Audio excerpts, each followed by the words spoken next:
तो चलो अब आगे की कहानी चालू करते हैं। तो अभी तक हमने ये पढ़ा था कि सेट को रिप्रेजेंट करने के हमारे पास दो तरीके हैं, रोस्टर और सेट बिल्डर। उनके बारे में डिटेल में हमने अच्छे से पढ़ लिया है। अब एक बार बस रिवाइज कर लेते हैं कुछ एग्जांपल्स की मदद से जो हमें बुक में दे रखे हैं। तो आ जाओ अच्छे से देखते हैं कि कुछ एग्जाम्पल्स हैं, उनका हम रोस्टर और सेट बिल्डर दोनों फॉर्म डिस्कस कर लेंगे और कहानी खत्म। तो आ जाओ देखो देखो क्या है, पहला क्या है, the set of all natural number, सभी नेचुरल नंबर का सेट विच डिवाइड 42, जो 42 को डिवाइड कर देते हैं। ठीक है, अब इसका हमें रोस्टर और सेट बिल्डर बनाना है। तो बात ये आती है कि रोस्टर में क्या होता है कि हम सभी एलिमेंट को लिखते हैं, उनके बीच में कॉमा लगा देते हैं और उन्हें ब्रेसेस में बंद कर देते हैं। ठीक है, फिर सेट बिल्डर में क्या होता है, हम एक स्टेटमेंट बनाते हैं, किसकी मदद से, एक कैरेक्टरिस्टिक प्रॉपर्टी की मदद से। ठीक है, उसको हम स्टेटमेंट में लिख देते हैं। तो आ जाओ देखते हैं अच्छे से कि कैसे।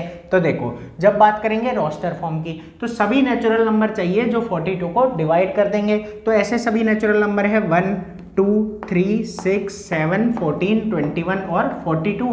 ठीक है, इन सबको लिख दिया, कॉमा लगा दिया, उसके बाद क्या है, ब्रेसेस में बंद कर दिया, काम खत्म। ठीक है, अब आगे देखते हैं जरा सेट बिल्डर फॉर्म कैसे लिखी जाती है। तो ऐसे देखो, ये ब्रेस लगाया जाता है, पहले तो ये लिखा a इज इक्वल टू, ठीक है, कि a हमारा सेट है, ये हमारा क्या है, सेट, जो भी हम नाम दे रहे हैं उसको हम ये लिख देते हैं। ठीक है, कि ये हमारा सेट है, तो a इज इक्वल टू, अब आगे आते हैं, तो अब क्या लिखते हैं यहाँ पे, ये ब्रेस लगाया, तो इसको पढ़ा जाता है द सेट ऑफ ऑल, इसको क्या पढ़ते हैं, द सेट ऑफ ऑल। ठीक है, द सेट ऑफ ऑल। फिर ये x क्या होता है, एलिमेंट, x क्या होता है, एलिमेंट, ये मानते हैं कि ये एलिमेंट है। ठीक है, एलिमेंट किसके, इस सेट के। तो ऐसे पढ़ा जाता है कि a is equal to the set of all x। ठीक है, फिर उसके बाद ये कोलन, ठीक है, तो कोलन को पढ़ा जाता है सच डेट, कोलन को क्या पढ़ते हैं, सच डेट। ठीक है, तो ऐसे पढ़ेंगे the set of all x such that, फिर x is a natural number which divides 42 और फिर ये ब्रेसेस बंद। ठीक है,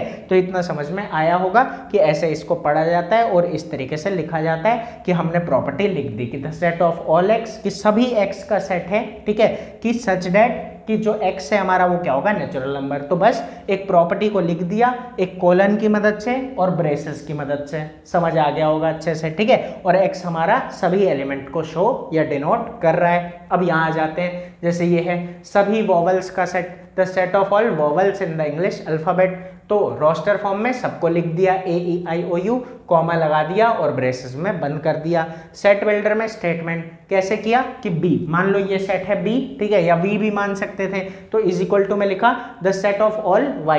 देखो लिखने को यहाँ भी X लिख सकते हैं, Y लिख सकते हैं, Z लिख सकते हैं, A लिख सकते हैं, कुछ भी लिख सकते हैं। ठीक है, उससे कोई फर्क नहीं पड़ता, हम वो अपनी मर्जी से ले सकते हैं। तो यहाँ लिया the set of all Y such that Y is a vowel in the English alphabet. ठीक है, कि वो ये कोलन मतलब सच डेट और ये ब्रेसेस का मतलब द सेट ऑफ ऑल। तो सभी Y का सेट, सभी Y का सेट, ठीक है, जिसमें Y जो है वो क्या होगा, वॉवल होगा इंग्लिश अल्फाबेट का। अच्छे से समझ आया होगा। फिर आगे देखते हैं the set of odd natural number, natural numbers का। ठीक है, तो रोस्टर में क्या करना होता है, सभी एलिमेंट। अब बात यह है कि देखो ये पॉसिबल नहीं है। ठीक है, मैंने पहले भी डिस्कस किया था कि अगर हम सभी नेचुरल नंबर को लिखना चाहें जो ऑड हैं, नहीं लिख सकते, क्योंकि गिनती कभी खत्म नहीं होती, चलती जाएगी। तो इसलिए हम क्या करते हैं, कुछ शुरू के 2-3 लिख दिए। ठीक है, ये लिख दिए 1 3 5, उसके बाद क्या करते हैं, ये 3 डॉट लगा देते हैं, एक कॉमा और फिर ये 3 डॉट लगा दिए, मतलब ये ऐसे ही चलता जाएगा। ठीक है, तो जब पॉसिबल ना हो सबको लिखना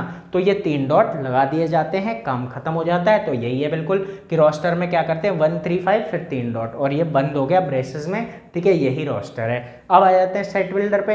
तो मान लो इसको ले लिया C।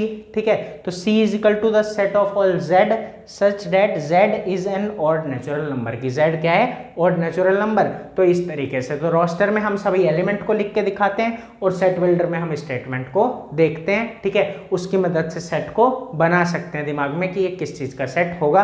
तो अच्छे से समझ में आ गया होगा। और अगर कहीं भी छोटा सा भी डाउट हो तो मुझे कमेंट करके ज़रूर बताओ, मैं कोशिश करूंगा और अच्छे से एक्सप्लेन कर पाऊँ। अब आगे हम एग्जाम्पल्स और एक्सरसाइज पढ़ेंगे, तो फिर मिलेंगे अगली वीडियो में जो इससे भी ज़्यादा मज़ेदार होगी। अभी के लिए इतना ही।